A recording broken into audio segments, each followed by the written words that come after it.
Welcome to the Rhode Island Division of Developmental Disabilities (DD) Community Quarterly Forum. Wednesday, March 22, 2023. Hosted by Advocates in Action Rhode Island.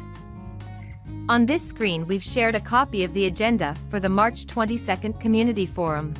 If you'd like to learn more about some of the topics mentioned during the following recording, please visit our website at www.advocatesinaction.org/ddcommunityforums. All right, everybody waved Facebook land and all the people who are jumping on the webinar right now. I'm just promoting people to panelists. So as I promote everyone to panelists, if you can turn on your cameras, that would be awesome so that we can see everybody's lovely faces. We had 120 people that actually registered. Some people register because they want to have the video sent to them after or whatever. So so I think we're ready to get started. Deanne, I'm gonna pass it off to you. Kick it off. Hi everybody and welcome. My name is Deanne Gagney and I am with Advocates in Action in Rhode Island, and I would like to introduce the Director of Developmental Disabilities, Kevin Savage. Welcome. Thank you, Dan. Appreciate the introduction. So today we're going to start out first by acknowledging Developmental Disabilities Awareness Month. And just want to appreciate all of the people who have participated in this, not only this month, but through all of the year and past years in working to be involved in systemic change to improve the lives of people with disabilities, either through working for organizations, for being DSPs in self-direction, FIs who help in that process, fiscal intermediaries, that is, people themselves who, a number of people have gone through programs to become leaders in the DD community, parents who are strong advocates themselves, other advocates, and everybody, whether you're working in state government, part of the community providers, so many people pour in so many hours to work towards systemic change and improvements. And I just want to thank everybody this month in Developmental Disability Awareness Month to know how much that we all appreciate your efforts. This month, BHDDH Director Richard Charest, who himself has really worked hard at getting to know this community, has some comments to make. He's shown significant commitment to the community, visited a number of sites related to developmental disability, including agencies and sites affiliated with self-direction. So Director Charest, I'll turn it over to you. Good afternoon, and thank you, Kevin, for that kind introduction. I do appreciate the invitation to speak to our DD community today during Developmental Disabilities Awareness Month. And I do echo Kevin's concerns about the vibrance of this group. So unfortunately, I may not be able to stay for the whole meeting, but I did want to take a moment to let you all know what a privilege it is to serve you. We couldn't do our job without the communities we work with, starting with all those that we serve with disabilities, their families, and their loved ones. Our service providers, they're deeply committed to assisting and improving the lives of those they serve, as well as the backbone of our providers, our direct support professionals, whose day-to-day assistance is essential to those with intellectual and developmental disabilities. Also, our self-directed folks who work every day with great responsibility to create their own path. The trade associations who are constantly thinking ahead of what the providers need. And finally, we couldn't do our work without the advocacy groups. Between Advocacy in Action, the Developmental Disabilities Council, self-directed coalitions, Sherlock Center, ARC Family Advocacy, RIPEN, RIFORCE, DRRI, and even the DOJ, the courts, and the Court Monitor, all who work with us to make our system stronger. As I have said numerous times, we need to ensure that everyone with a disability has the opportunity to live and spend time in the community, alongside people who do not have a disability. That includes having a job. It includes having a job at a good wage. And most importantly, it includes the opportunity to make choices and to plan services around individualized interests, desires, and needs. We will always work to make sure that you receive the best possible services and assistance from us.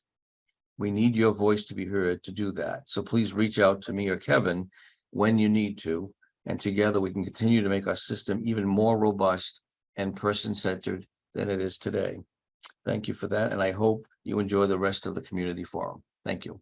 Thank you, Director. I appreciate you giving time to us today. And thank you for your comments.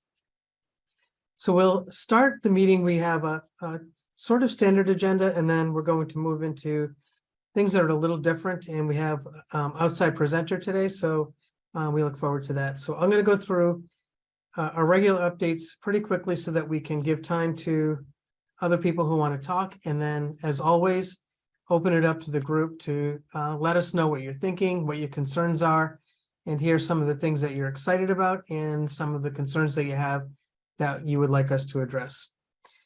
First thing is the consent decree. We continue to work toward achieving the goals of the consent decree and what we call substantial compliance. That's the term that the federal government uses to say, you did what we asked you to do, and you've achieved the consent decree, and we're going to move beyond it. We're trying to get that done by June 30th of 2024. So 1 year from June 30th of this year.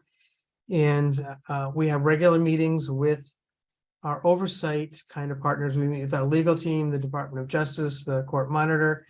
We have a consent decree coordinator, Maria Bonaparte, who's on the call, who helps us track where we are on that.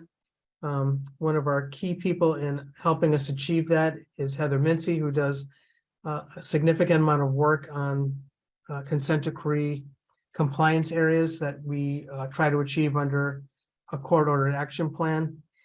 Brenda Duhamel oversees the conflict-free case management portion of that. And Anne LeClaire works on the rate review. We got a lot of help from the community on this. So we work in our state workforce initiative. We just reset some groups, which I'll talk about in a little while, but a number of people on this meeting are involved in that as well. But the first thing we're going to talk about is the technology fund, because I think that's the area that a number of people on this call are either receiving technology or are in the process of receiving technology. So Heather's going to give us a quick update on that. Thanks, Kevin. So I just wanted to let people know the numbers, first of all, from the different rounds. So at this point, we just finished round 4, the end of February. But for the first round, we had 265 people approved for technology. Round 2, it was 240. Round 3, it was 174. And round 4, we're still going through some of it because we have some cases where we need more information, but to date, we have 142 people through round 4 approved. So it's really great. I think it's going well. We do have 2 people from the tech review committee who have started to or will be reaching out to providers to see if there's, any assistance we can provide for, any of the providers who haven't submitted as much. We do have a lot of the providers that have been submitting. In total, I have numbers for the first 2 rounds. We had a total of 24 agencies in the first round and a total of 29 in the second round. So we do have good numbers. We just want to make sure, again, that everybody knows that this is available to them and they can access it. We do have the tech forum coming up on April 5th. We will be sending flyers out in the mail. It's from 4 to 5. It's going to be at Rhode Island College, so it will be in person this time. And we really wanted to do in person because we wanted to change it up. It's been just about a year since we've had our first tech forum. So we really wanted to ask some people who have received their technology to kind of present their stories and how they're using their technology. I think that will be great to encourage continued participation or requests for technology. There's also, I wanted to let people know, we've had to reschedule a few times, but on April 3rd and on April 5th, we will have technology trainings with our technology expert as well. Both of those will happen at Rhode Island College on the 3rd. It's a Monday, April 3rd. It will be a training, an all-day training for providers. And then on Wednesday from 12:30 to 3 p.m., there'll be a training for individuals and families. We will have more of these trainings in the future. And right now, because there was such a high demand to attend these trainings, which is a great thing, but you know, it's been closed. So we do have all, you know, there's it's maxed out for capacity, but we will have you know, some more of these trainings in the future. So that's kind of all the information I have for that. More to come. We are trying to do, you know, many different things with technology. And as we do more and more, we'll definitely keep you updated. Thanks, Kevin. Thanks. On the rate review. Kevin, can I Yes, just interrupt? Sorry, but absolutely. if anyone is here and you see a button that says accept, I'm not sure what it says, but we're trying to promote everyone to a panelist, which doesn't mean you have to be a panelist, but it lets us turn your camera on. You can turn it off or on, but that way we can see everybody who's here. So if you see that button, that message, click yes. You can still turn your camera off. And if you didn't see it and you need to see it, send us a chat and we'll resend it. Thank you. So regarding the rate review, so that's the review that we went through with an outside contractor called Health Management Association and their subsidiary Burns and Associates to do a review of our Medicaid rates. It hasn't been done since 2011 to make sure that we're paying appropriate rates to meet the needs of people with disabilities under the Medicaid system. The review has been completed and we're working now with, so Health Management Association, we call it HMA, just the abbreviation, typical use of acronyms. And we're working with them now on an implementation plan. And our next phase on the implementation plan will be to include a group of stakeholders to just help us to make sure that we're going in the right direction in terms of implementation, how we're going to move this from what we have on paper to actually getting rates in place. We've sent the rates to Medicaid to make sure that they're going to approve it and send that to the federal government's CMS, and get all the approval we need so it can move from being the recommended rates to the rates that are applied to what actually impacts tiers for adults with disabilities. So we're getting close to seeing that happen. We'll get the group meetings out with stakeholders in the next couple of weeks so we can move it forward. And so we've made a lot of progress on that. They've been a very good group to work with, extremely responsive to community requests, our requests, and I think we've made significant progress. And so if we have questions on that, any concerns on that, I'm happy to take those now. So we can just kind of separate out rate review from all of the other things that we're talking about. Any questions on rate review? No. Did you have anything to add, Ann? No, okay. Great. You covered. And then the I was state, just wondering, on the rate review, what timeline are you talking about? Folks in the public actually seeing these type of numbers? Will there be hearings at the State House, or is it more of an in-house thing? there won't be any hearings at the State House, but so a lot of the information is already posted on our website. You can look at that. But in terms of just holding final stakeholder meetings, we'll get information out in the next 2 weeks. But yeah, maybe you can kind of share what information is actually posted so people will know what they can look for now.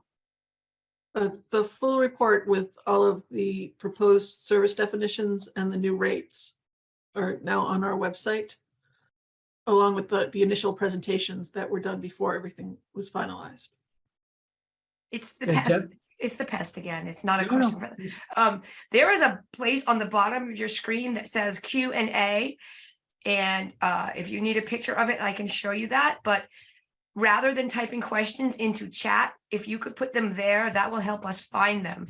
And I believe you guys have a time scheduled for questions and answers also, but either way, it's just a little feature that webinars offer. And if anyone wants to see where it is, there's fewer buttons on the bottom, but it's on the bottom on the right. And if you need to see it, just text or chat, and we'll let you know. Yeah, I decided to just separate out the rate review because they can be technical questions. So I kind of wanted to separate that out. Yeah, there's questions going into chat, so I just figured I'd Oh, say it okay. now. Yeah. Yeah, if you see a question in chat, let me know. I'm happy to answer that too. Okay. Then the statewide workforce initiative is an initiative that's designed to help us get on top of the workforce crisis that we and every other state and other countries are involved in. But the fact that everyone's involved in facing this doesn't make it any easier on the people who are trying to access services. So the statewide workforce initiative has been our method, or one of our methods, for trying to improve access to DSPs. And so you're probably aware that each of the this fiscal year coming up, which starts in January, will raise the minimum rate for paying DSPs to $20 an hour. It went up to, and it's gone up in the last couple of years, 18 something last year, and then the year before something else. And so we're continuing to raise rates as one means of increasing the desirability for people to want to do the job, and then to increase people wanting to keep the job. And there's been some success with raising the rates. There were other initiatives through the pandemic of giving sign-on bonuses and retention bonuses and things like that, but those are one-time things. Rate increases stay in place over time.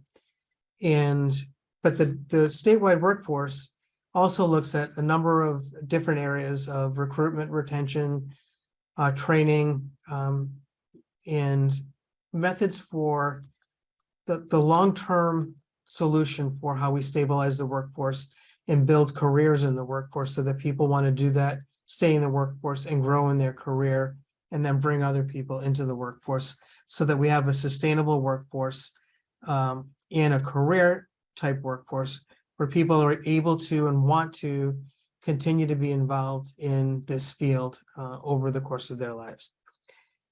We've set up now 5 groups in the statewide workforce initiative. Each group has co-leaders who will be meeting.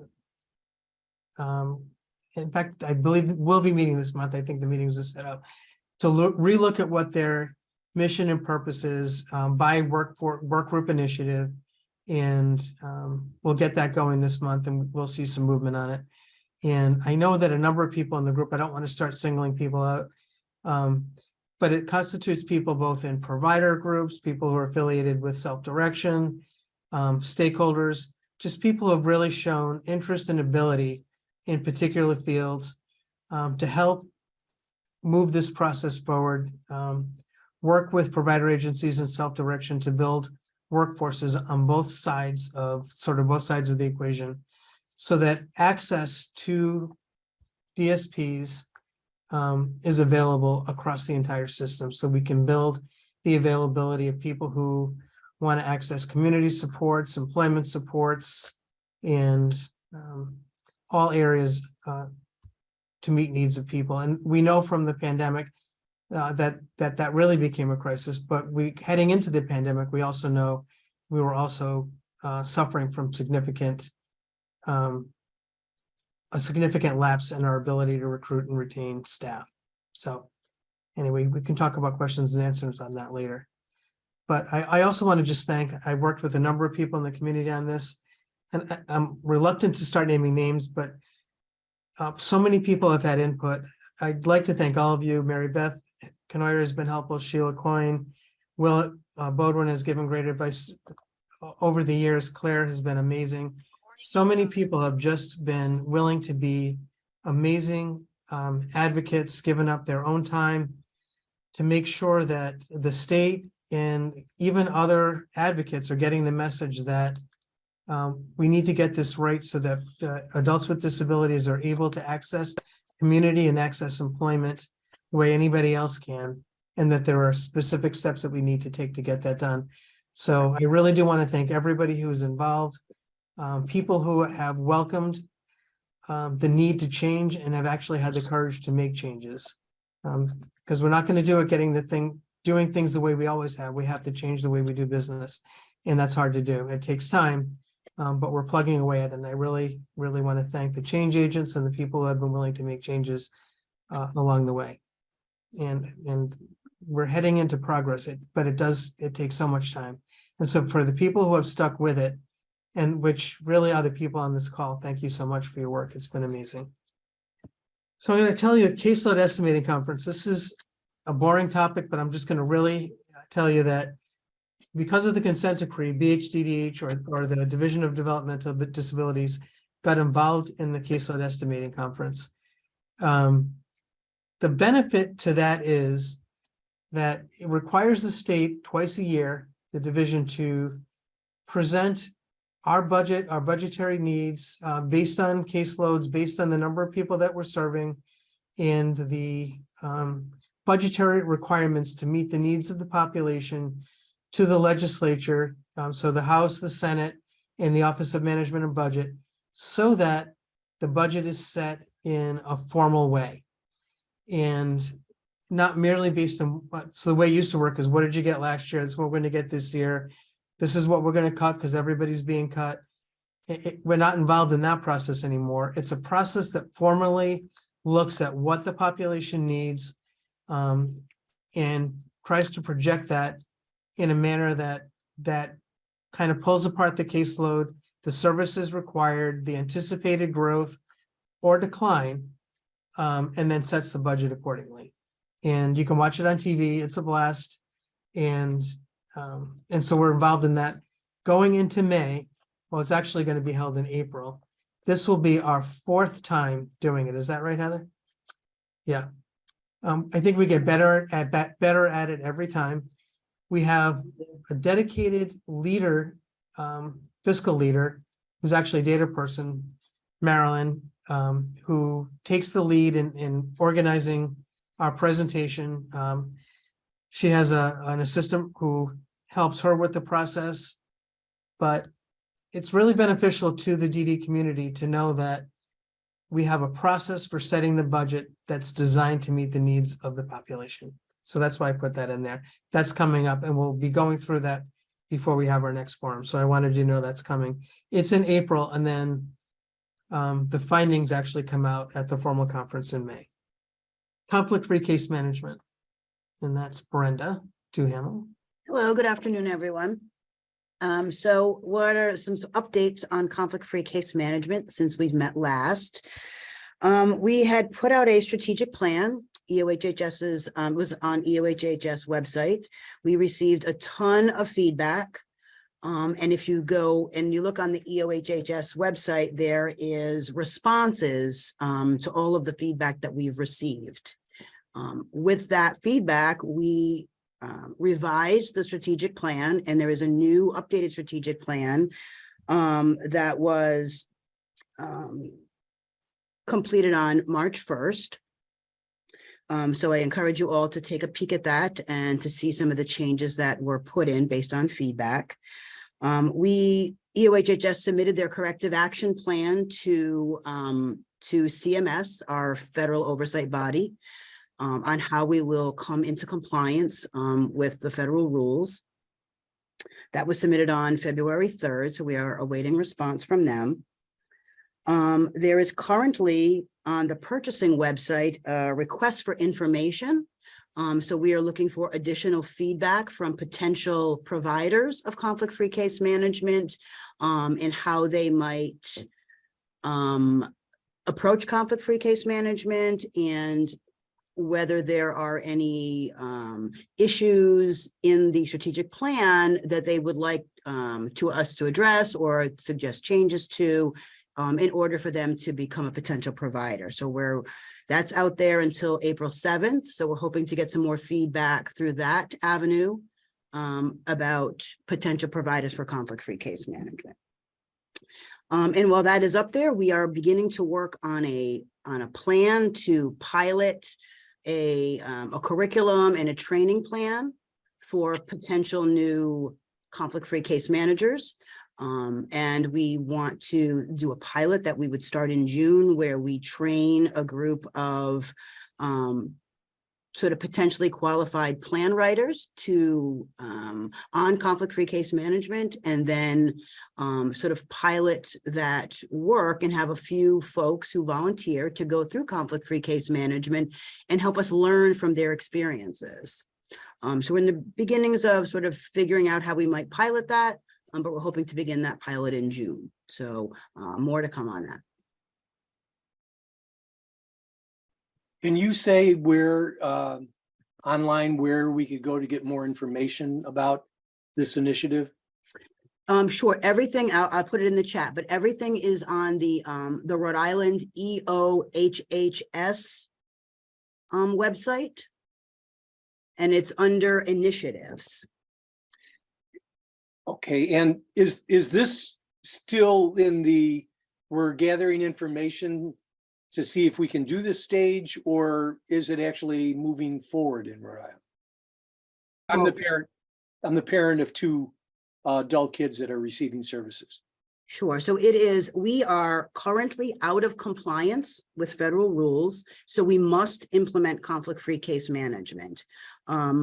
We have submitted our corrective action plan to the federal government to seek their approval for the approach that we're going to take and the timeline that we're going to use. The strategic plan has the most information about what our approach will be. And the strategic plan is in the, I'm going to look at chat now, but Yep, I didn't put it in yet, but yes, it's on the EOHHS website. That's where you would find that, all of that information. okay, thank you. You're very welcome. Hey, I'm sorry. My name's Andrea. I'm a plan writer. And I know you mentioned the training for plan writers. And I certainly wouldn't mind being involved. I'm a plan writer for self-directed folks. I just got onto the EHOSS website and I couldn't find it under the initiatives. I couldn't find anything again about conflict-free case management under that tag. Maybe I'm looking in the wrong. I'll admit it's a little tricky to find. I'm going to get the actual link and stick it in the chat in just a minute. Also, Brenda and everyone, when we're recording this and the final version will have all of the resources, all of the links and everything in the video. And also we'll put it on our Advocates in Action website, which you guys link to from the DD site. So if you missed something and you didn't get a chance to write something down, you'll be able to see it anyway. One good test of the website is if we tell people it's there and they can't find it, we know we have to make some changes. So thanks for sharing that. That's helpful. Heather's just going to talk briefly about employment, just a couple of items on that. For the Luna people, I'm mindful of our schedule, so I don't want to push you so that you can't get your presentation and questions and answers in. So we're going to try to move quickly. So update for employment, I just want to let people know that Jay has been, excuse me, going out to meet with providers who are providing supported employment services to just, you know, discuss what's going on with their programs, talk about things with transformation dollars that they may have received, how those projects are or initiatives are going, and also to discuss capacity and how we're moving forward. So I think with our next community forum, we'll have more updates to provide once we, you know, get through those meetings with providers. And I also wanted to let people know, because I know people probably are questioning about the employment position. We do have interviews coming up this Friday, so we are hopeful that we will have a candidate very soon, and more to come on that. Thanks, Kevin. Okay. And then for youth in transition, Sue will give us an update as well. Yes, thank you, Kevin. Good afternoon, everyone. We've been quite busy in transition these past several months, participating in individualized education plan meetings and sharing information about adult services with families and students across the state. Our transition coordinator has participated in several transition fairs with more dates coming up this spring.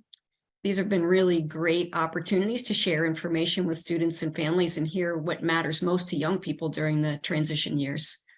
I've also spent quite a bit of time these past several months reaching out to children's service providers to increase awareness of adult services and also brainstorm ways in which children's service providers can aid families in the transition process.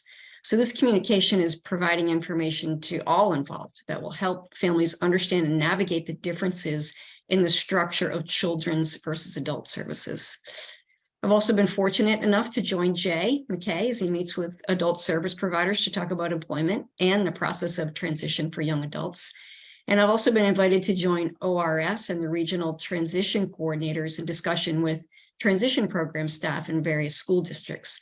So these conversations have been a great opportunity to hear not only about how adult service agencies are coming back from the pandemic, but about innovative ideas moving forward. On several occasions, we've been able to connect key staff in both places, schools and agencies, with each other. I've also been invited to participate in the Care Transformation Collaborative Planning Sessions aimed at developing a curriculum for pediatric nurse care managers statewide. So this curriculum is being developed to share information with medical staff to include transition services for youth with specialized needs. I'm always interested in hearing from people regarding their thoughts about transition or to have a conversation specific to the caller. So I'll put my contact information in the chat for anyone who's interested. Thank you. Thanks, Sue.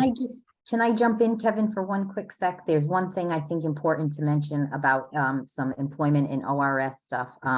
There was a presentation done yesterday and one done today on braiding and blending of funding. There was one done for providers, and then there was one also done for self-directs. I believe Melanie is on this, so maybe if we have questions later. I believe those sessions were recorded too, so people can have access to them, and we can probably provide the link to people who were here, so they have that information too. I just wanted to let people know that. Thanks, Kevin. Thank you.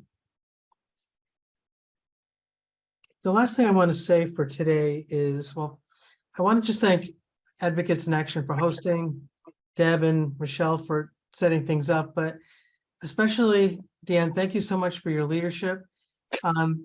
So many projects. You've just done an amazing job. Thanks for setting up introductions. I want to thank the whole Advocates in Action leadership program and team. You've set an amazing example for people with disabilities, supporting each other, and then making your presence known in the community so that people can know that you can do anything. I always want to remember nothing about us without us, and it's a theme that we carry forward and remember because of your leadership. So thank you for what you personally and as a group do to keep us in check. So anyway, I just wanted to let you know how much we really appreciate you. DD Awareness Month should be DD Awareness every day when we're in this field. So anyway, I just think you're amazing. It's changed my life working with all of you. So I just want everyone on the team to know how much we appreciate all of your efforts on bringing issues forward and helping us understand things the way we need to. Kevin, I know. Hi. I apologize, but most of our leadership class this year is here. We from the leadership class. And one of the members just pointed out, which I just tested also. And if you guys try it yourself, you'll see that it's like one or the other. If we promote you to a panelist so we can see your face, you can't ask questions in the Q&A because you're a panelist. So they think you know the answer. So Ariana, hang on a sec. So put them in the chat. We'll find them, or you're getting into questions now after the presentations, but I guess that's like a glitch with Zoom. And it didn't seem to work wasn't a problem last time because we could do it. So I guess they changed something. But thank you. We love you too, Kevin. Thank you. All right, let me turn it over to Luna and then we'll move to Q&A. Or Casey, I don't know who I'm supposed to be calling them. Yeah, so both Tara Boulay and myself are going to be presenting today. Thank you. And we do have a little slideshow that goes along with this, but we don't have to have it up. We can send it out to you afterwards if that isn't working. But I will let Tara take it from here, and we're going to kind of go back and forth and explain a little bit about Luna Community Care. Good afternoon. My name is Tara. I'm from Luna Community Care. Luna Community Care is an innovative disabled workers cooperative that provides peer support, education, training, advocacy, and community events centered around neurodiversity and disability justice. Neurodiversity is the idea that everyone has a unique brain that has different skills, needs, and communication styles. Neurodivergent individuals are those who have brains that differ from what society has constructed as the norm. This can make neurodivergent people feel othered, misunderstood, and isolated. The neurodivergent umbrella includes people with ADHD, intellectual disabilities, learning or sensory processing differences, autism, anxiety, personality disorders, traumatic brain injuries, and more. 1 in 7 people in the world are thought to be neurodivergent. I'm Casey Gallagher, and I'm an autistic, neurodivergent, disabled mother, licensed mental health clinician, and the co-founder of Luna Community Care. I began to imagine a peer support space like Luna over 4 years ago when I became severely ill and temporarily lost my eyesight, while also experiencing a prolonged autistic burnout. I felt isolated and disconnected, but in the midst of my own struggle, the idea for Luna Community Care was sparked. I knew that our community was in need of a peer support center where we could connect with one another in a supportive environment. I pitched this idea to the Social Enterprise Greenhouse, and through their accelerator program, I was connected to wonderful mentors who helped steer me in the direction of creating a workers' cooperative.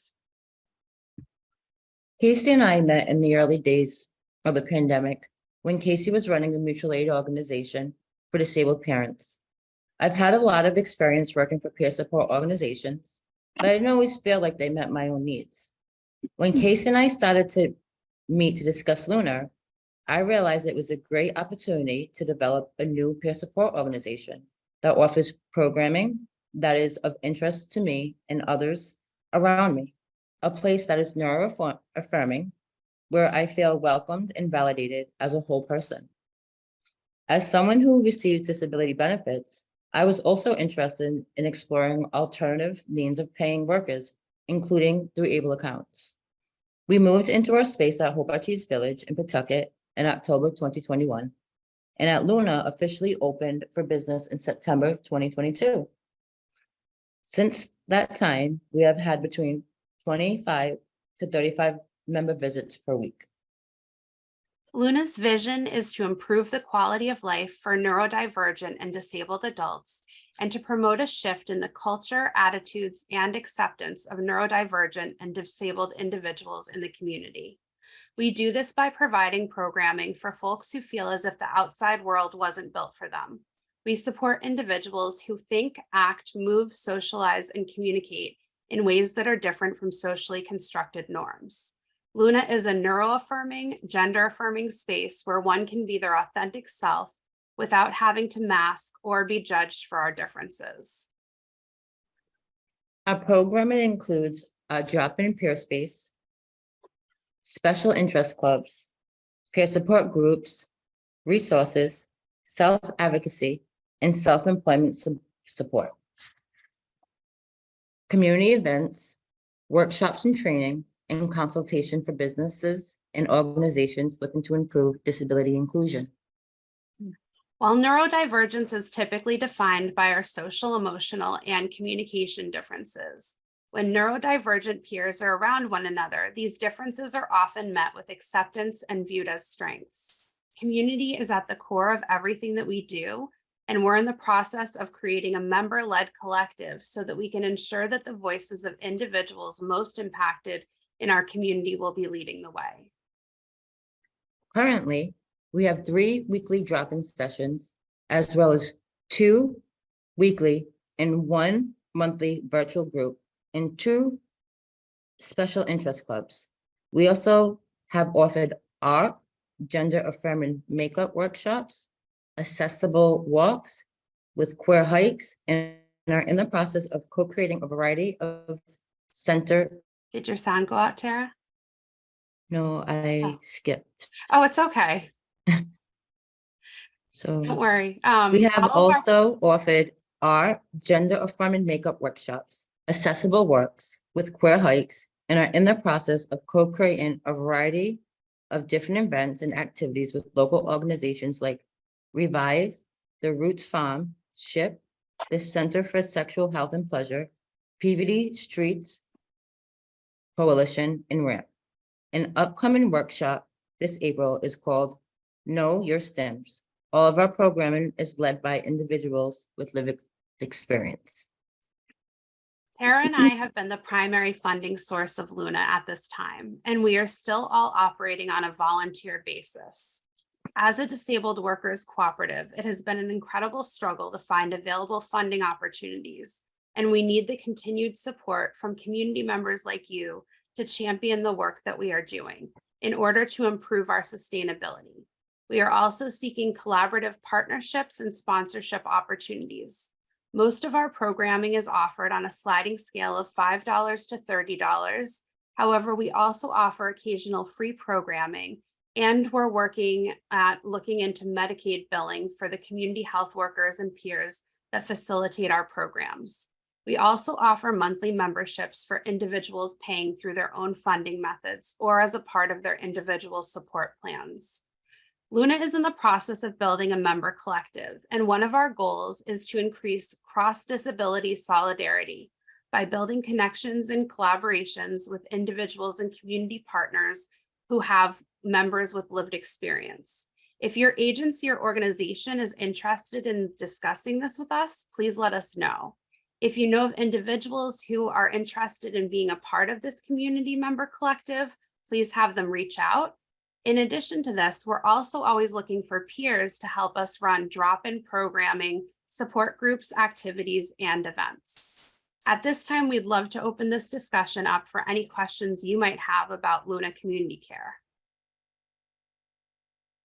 I don't have a question, but I just like to say that it sounds like a terrific resource, and thanks for the work that you've done to make this possible. Thank you. It really is a wonderful resource, and we're just seeing so many great benefits, and to build community is just so important. Yes, I would just like to add on to what Greg said. I think it sounds really great. I'm thinking maybe we can, have another meeting to discuss some more, possibilities and work with us, because it really does sound like a great organization you have here. So, well, I already have you written down as somebody to reach out to in terms of the technology grants, because I think that that's something that we could definitely utilize. And we do have a fiscal sponsor, which helps us if we are writing grants. Can I ask for the actual address? Yes, so it's in Hope Artiste Village, which is 1005 Main Street, Suite 8229, Pawtucket. And it's on the R line, so bus transportation is not only accessible, but it's free on the R line. Great, thanks. You're welcome. And if you need a map or directions or anything, I'll put our contact information into the chat. Casey Gallagher and Tara Boulay. Luna Community Care. Email lunacommunitycare@gmail.com. Web www.lunacommunitycare.org. Instagram @lunacommunitycare. Facebook facebook.com/lunacommunitycare. I have a quick question. I actually just got a call from a client today that would like to add Luna to her plan, which is exciting. And I probably missed it. I had to leave for the room for a second. Did you speak about your costs? Because I'll need that for the plan, but I can always contact you. I was just wondering if that was part of this discussion. Yeah, absolutely. So we have a cost for a monthly membership, and it is on a sliding scale fee. And it's, determined by, the individual. So it's $150 to $200 a month, and that includes all programming that we offer on a monthly basis. But we also want to make everything as affordable and accessible as possible. So we really try to work with the community and, determine what their needs are. But we do have some folks who have the plan written in for their ISP, And they are currently at $200 a month, which would be the full cost for a monthly membership. Perfect. Thank you so much. I'll be in touch probably via email to get, an invoice. Do you bill to the FI directly, or will the client have to pay up front? And No, I don't want to waste everyone's time with this, but no, I I think it's a good question to ask because there might be other people who would want to ask this question. We are billing to the fiscal intermediary. We also, like, if somebody wants to come and check us out before making a decision that they want to be a part of our programming, we're more than happy to offer, a free drop-in or a free group, and give a tour as well. Looks like Ariana has a question. Yeah, my name is Ariana Rodriguez. I'm the used to be a student at CFI in transition program with Brianna Jones, And I've been into adult service with any of my job coaches with Marcial then. And I've been in this adult, like a lot of bunch of meetings with Iraida Williams with her. So I'm just part of like usually for the whole system, they provide for me jobs. I'm learning how to work on relationships with friends around Instagram because I'm really good at it. Learning how to hang out, like we go bowling, or usually we make bracelets and keychains, jewelry. I make them up. So I do a lot of things. So it makes me feel happy, and it's pure happy, like I'm living my dream. I'm living it and I rock. Thank you for sharing that, Ariana. That's awesome to hear. Yeah, absolutely. And Ariana, if you or any of your friends ever want to come and check Luna Community Care out, we have things like art and craft projects. We have games. We often just talk about things. And we also are always looking for volunteers to help with things like social media. So, if folks want to get involved, definitely reach out to us. It's a really fun community to be a part of.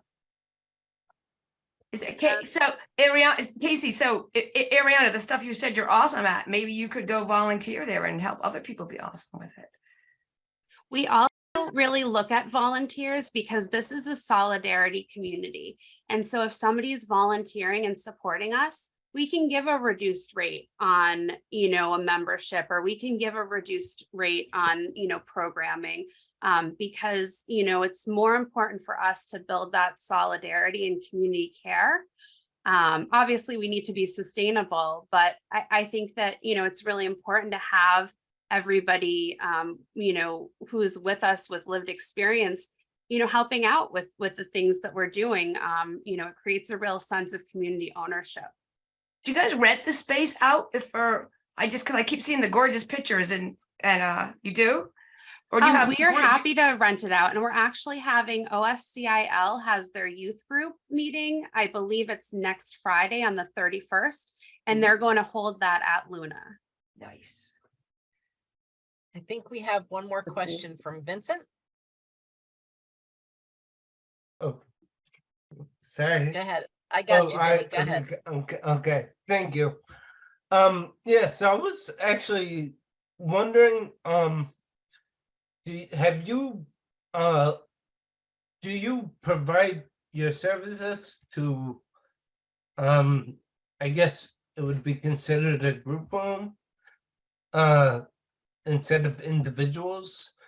The reason why I ask is, as a longtime member of the Clients' Rights Committee for the Neuro Restorative House, it sounds like a very valid program that many individuals would benefit from, because there, one thing in the last meeting we went over was they're having real big problems with going with the getting getting treatment from psychologists. They've been doing it over the phone since COVID instead of like face to face, and you can only get half the story that way. Yeah. I completely understand where you're coming from, and we are really very open to that. However, right now we don't have the capacity to do more than what we're doing without the funding and the training of more peers that can help out. But we have talked about, going to different peer centers and running groups, going to different group homes or community learning centers or living communities to do this work. Because we also recognize that Rhode Island, even though it's a small state, a lot of people who, are neurodivergent or disabled may not be able to move around the state as well. And so if we can bring our services somewhere else and, find some compensation to support our peer facilitators, we'd be more than happy to do that. And in addition to that, our programming, some of it is virtual. And while that's not a great solution to like the in-person thing that you're describing, being in a room full of other, people that are neurodivergent, even in a group space, it feels really great. And that's kind of the feeling we get, is that we've been able to create community even in those virtual settings. So anybody who might be interested in that from, your network could certainly be able to right now, join some of our programming.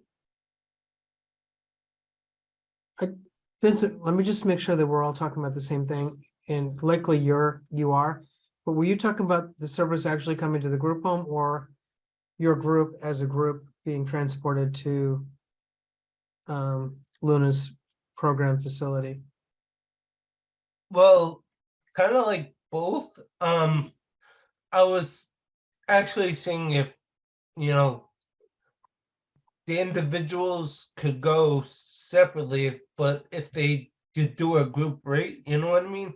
Because there'd be like 20, there'd be like 20 of them. So, but also I was thinking, like she was just explaining, if she went there and they did like a group setting type of like, meeting, like talking about their feelings. And Yeah. I think that, thank you for clarifying that, Kevin. And we don't have a big enough space right now, although we're already outgrowing our space with our programming, to have 20 people in the room kind of safely.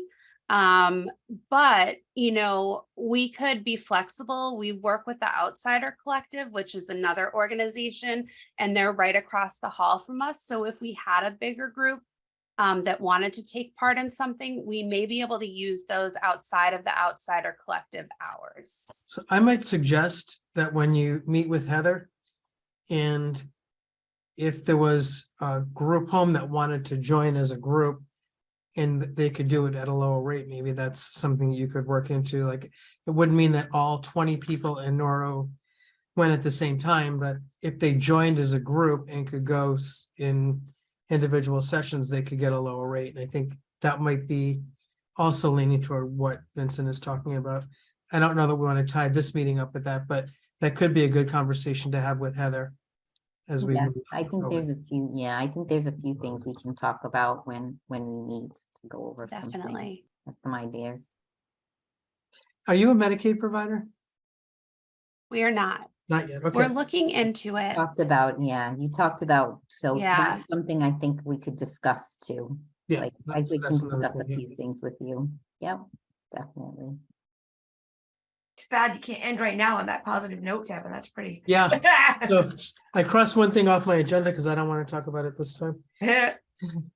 Just any other questions or anything else that we talked about today? And I'm not shutting down Luna. If there's anything else you want to ask about that, keep going. But anything else regarding technology fund, rate review, caseload estimating? No, you don't want to talk about that. Conflict-free case management, employment, youth in transition, anything, any of those things? I do have one more question that's more of a clarifying question though too, because I just wanted to say this. So with Luna, you do provide the peer supports, but you don't provide counseling, correct? I just want to make sure.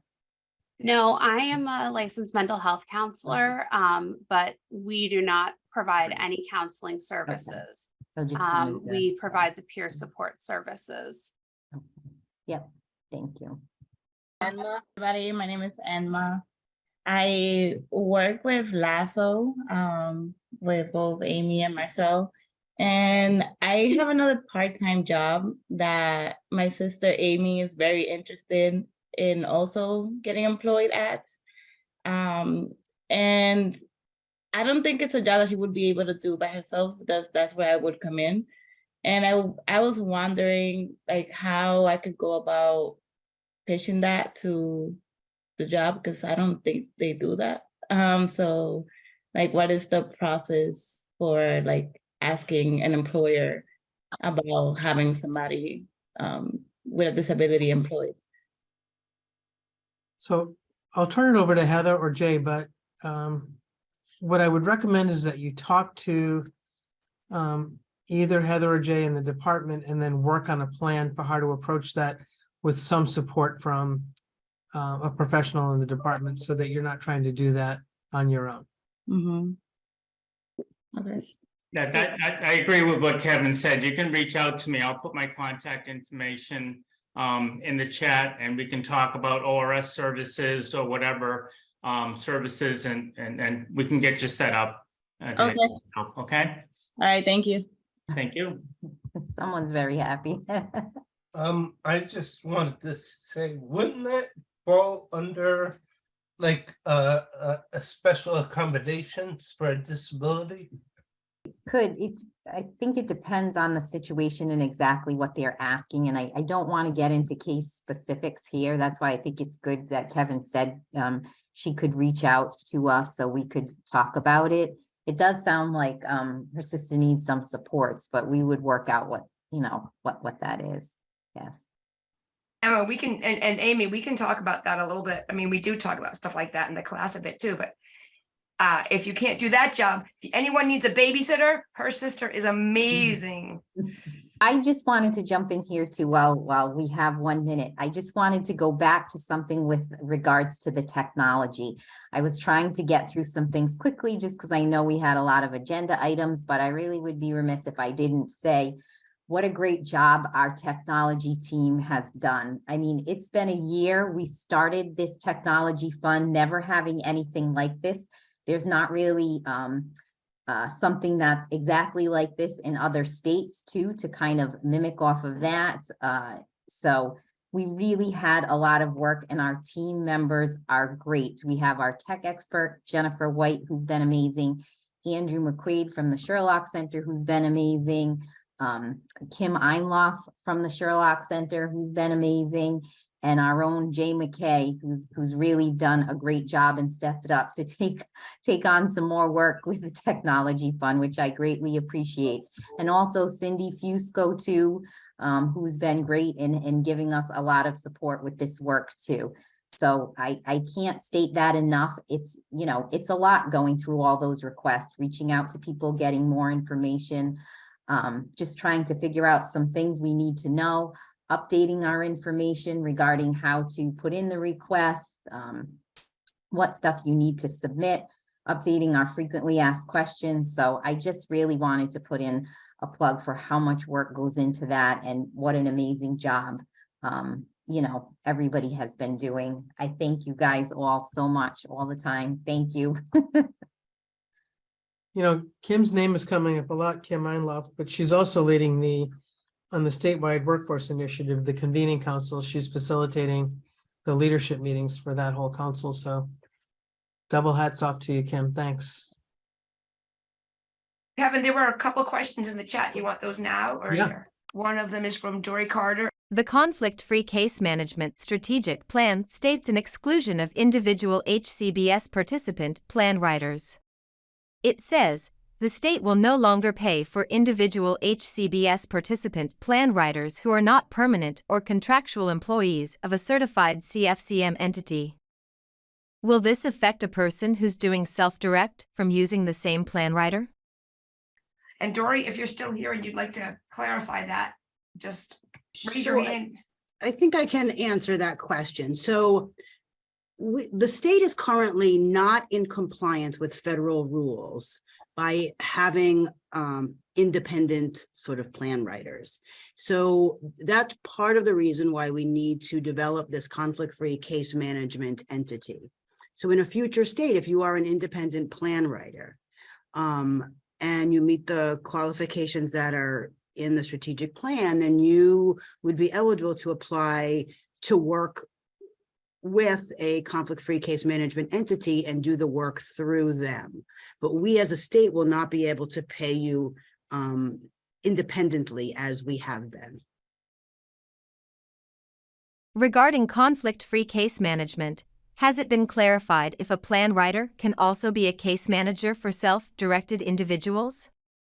So if the individual meets the qualifications to be a case, so in the future, there will be only case managers, and case managers will do plan writing as well as making referrals and monitoring the progress towards that plan. So people who do that independently now can work for or have an agreement with a conflict-free case management entity to do the work, but it will have to be through that new conflict-free case management entity that will be compliant with all the federal rules. Can you repeat the information about the conflict-free case management pilot project the state will be doing? Sure. So we're really just in the beginnings of thinking this through a little bit, but what we want to do is we want to develop a pilot period, sort of a transition period that we would like to begin by June, where we create the curriculum and the training plan for the new conflict-free case managers. What are all the things they need to know and be able to do? We want to provide that training to a sample group, and we think that the individual plan writers are probably the best group to do that with, because they're skilled in much of the work that will happen in the future. So we'll utilize a small group of folks who are willing to do that, and they will have the opportunity to be paid to do that. It won't be volunteer. And we will utilize a volunteer group of participants who want to help us sort of practice using conflict-free case management to develop their plan. And we'll do that from July and through December. That's our plan. So that each month we'd utilize a certain amount of folks to go through conflict-free case management. And then we would have a community of practice to meet with them and learn from them. Are things going well? What's not going well? How do we course correct and adjust the training for the case managers or the business process of case management to make sure that it works well and is effective, so that when we start in January, we've worked out as many of the kinks as we can to make sure that it's effective and successful. I have a question, Brenda. Sure. Regarding the conflict-free case management, since I've got some experience in that, and I've been working here independently. I'm really glad to see that it's going towards conflict-free. One reason is because of the pay. I'm paid now, through, well, I work for one agency and I do about 50% of their self-directed clients, but they pay me through their check, which I'm responsible for all the taxes. I have no benefits, et cetera, et cetera. And actually, after I deduct the taxes, it's really not a lot of money. And oftentimes the person will need more support throughout the year, and I'm never going to tell the person no, but I'm not getting paid for it. So this will be addressed. The pay rate will change somehow. Yes. For these case managers and plan writers. Yes. So the way that it's being structured is that the conflict-free case management entity would be paid a rate per person per month, and they would pay the case managers a rate that they would establish based on if you're full-time or how many folks you serve, that sort of thing. Okay, yeah, I'm familiar with that model of payment. I'm just curious how you're going to work it out here. I'm glad to see it happening. Thank you for your time. Great, thank you. Other questions, comments, things that you're working on that you would like the group to know about? Claire, do you want to ask that out loud or So, yeah, I just put in the chat, just Brenda, if you have an idea yet, like how many for your pilot, how many folks, are we talking like 10 or 200 or what? So again, this is very draft, so I don't hold me to it, Claire, but what we're thinking of is we'd like to, in the 6-month period of July to December, we'd like to try to get to at least 100 individuals that we do conflict-free case management with. So it would be a certain amount a month. So I'm thinking like in July, we might do 10 folks. And then in August and September, we might do 15. And then, October, November, December, do 20 to gradually move it up a little bit. And, keep meeting every month to try to work out, what's going well and what's not going well. Brenda, would that mean people would write a new plan or just keep working on their plan, or? We would likely do it when their plan is up. So in a more natural way. So if it's coming up that it's time for your plan to be revised, to be updated, and you're willing to let us try to go through the conflict-free case management process with you, then you would be right for our pilot. We've had this idea at ANA about having like a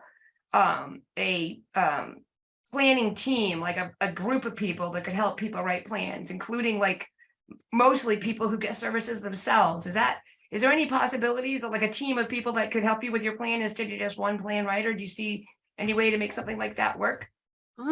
Well, certainly individuals are able to invite whomever they want to their planning meetings. So certainly people can bring, trusted allies, folks who have worked with them in the past to help facilitate that process and go through that with them. So absolutely. But that's kind of bad. That would be like if you know the people versus like if I'm new and I want to get help with a plan, like could I reach out? If is that a possibility that I don't know if ANA would do it, but I mean we just heard from Luna like there's some organization that would have a team of people that could work with you. Something to think about. I'm open to thinking about it and to figuring out how that fits in. Brenda, we had talked about, I think what Deb is offering is really great in the pre-preparing stage. So for people who don't know how to advocate well, or who really don't have many experiences in their life, we actually did talk about that so for those people that weren't really prepared to drive their plan, I think Advocates in Action is the perfect referral amongst many, because you want people to have choices. But I think it would be super because, that's your niche where you could really work with people to help them to understand what the process is, how they can learn to be a better driver of their plan, and really just going to the basics. What conversations do you want to talk about? What people do you want there? What are your dislikes? Like if you look at the list of the pre-preparing items that they would learn about, I think it would be a perfect curriculum type thing, for you to offer to help people really learn how to not, get out of the passenger seat and really be the driver of their plan and their life. So that's we do that with our leadership class and with graduates and graduate academy stuff. We do stuff like that, but it's like, we're only able to offer it to this group of people here for just that one thing. And then the other thing with it, and it doesn't really, I know the state, one of the things at rate review that was talked about was having like being able to like fund payment for peer supports. So maybe, because we can only pay our peer mentors, it's not an unlimited resource there. So if there's a way that people could, help others do it, but also have, have that be a paid, something like a paid, not a full-time position maybe, but some kind of reimbursement for that. Maybe that's a possibility too. Yeah, that's what I was jumping in to say is that it sounds like the peer, that would fall nicely under peer supports. So yeah, something we definitely are working on. I'm sorry, we missed the question before, Heather, about the hearing aid. Somebody just put that in there. Does the technology fund help cover the cost of hearing aids? Okay, yeah, I was going to answer that because I did not forget about that. So the technology fund unfortunately cannot fund hearing aids because you can get them covered through other avenues, and because of that, this fund can't cover them. But if you wanted to know where you can get them covered, I can provide information on that. I just want to make sure I have Angel's her email, so I can follow up with her or some way to contact her if she wants additional information on that. I think she did just provide me with it. Thank you. Okay, we have 8 minutes left. I just want to be sure that we address everybody's concerns or listen to any information that people would like to share. So the deadline for the last round of applications for the technology fund is May 31st. The Advocates in Action, the Self-Advocacy Conference is May 11th and 12th, and we already have people putting together a general information session for it. So that's, if somebody applied, on May 30th, if they found out about it on the 12th, they could still apply up to the 31st. Yes. One more question. If plan writers wanted to participate in the pilot project, would they contact Brenda directly? We're not at that stage yet, but if you are interested and you want to send me your name, I can certainly jot them down and sort of start to make a list. So that's super. I'm excited that people are interested. We're hoping for a lot of enthusiasm on the pilot because DD has really taken the lead on conflict-free case management over the past few years. We're glad that it's almost here, but we don't want to lose any sense of influence on how we move forward. So thanks ahead of time for your interest on participating in the pilot. It will have impact on how we move forward. You want to ask another question, Ariana? Your hand is up. Yeah. Well, the good thing is usually when I was in the transition program, we cook a lot of food within the cafe. And I'm learning how to rework with relationships, like doing it like social media. So I have Instagram with them. And then I have family to trust. I have mostly my job coach, like caseworkers, or I'm into lactose with Iraida. Like I was with Andrea, and then with the other that in Iraida, I do a lot of meetings and it takes more time. So they want to do a Department of Health to rework with relationships. Like I needed a day plan with friends. If they want to go bowling, I can choose to go. With families and friends, I go bowling. Like eating sensible food like chicken and fries. So I'm really good at eating food. I'm good at eating food too. You know what's cool? Because you share stuff in the class too. You could, those are skills too. Like you're learning stuff now, but you could help teach other people that stuff too.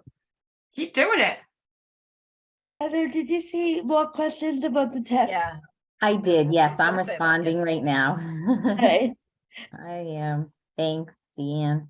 So, and the question was just so everybody doesn't feel left out. I applied for the technology fund last year and I still haven't heard anything. Who should I contact? Contact Heather. She wants all the information. Yeah, Heather wants all the email. It just is a general thing for people. If you do something and you haven't heard about it, Yes, within a that's week a or long something, time, follow yeah. up. Yeah. Don't just take no. Just say, wait a minute. Let me just say though, Deb, for the tech fund, you won't hear something until after it has closed. So I know you're saying a week. People will get a response that their request, has been submitted. Right. It says 30 days on the, It says But you won't hear back for 30. officially hear back until it's closed. Then we start doing some of the review. So it says in the stuff on your site that it's 30 days after that piece is Yes. closed. Yeah. But a year is, Okay. yeah. It's a long time. Yes, Uh, we should have received something back. Okay, any final thoughts? It has been wonderful meeting with you once again. Do we have a date, Michelle, for our next group? Or will we get that out? Is that a TBA? Oh, we do have it. Okay. Yeah, I want to say that it's in June. Am I wrong about that? I wasn't expecting the question. It is, yes, June 20th. So our next group is June 20th. I know this was scheduled for yesterday and I needed to change it to today. So I appreciate everybody being flexible and being able to willing to make that move. You can Hopefully already the June register. 20th will stay on June 20th and we'll see you then. And Deb, you have something to say? I'm sorry. You can already go, if you go to our, the Advocates in Action website and the DD Community Forums page, you can register for the one on June 20th and the one on September 19th and the last one on December 5th. And if those change, we'll update that there as soon as they do, but you can register now. Great. All right, thank you. Have a great evening. Thank you. Take Thank you care. to all of you for what you do. Bye-bye. Thank you. Contact the Division of Developmental Disabilities. Phone 401-462-3421. Para dejar un mensaje en español, 401-462-3014. Email bhddh.askdd@bhddh.ri.gov. You can watch this recording again and find out more about the topics that were discussed at www.advocatesinaction.org/DD Community Forums. Produced by Advocates in Action Rhode Island for the Rhode Island Division of Developmental Disabilities, 2023. Remember, nothing about us without us.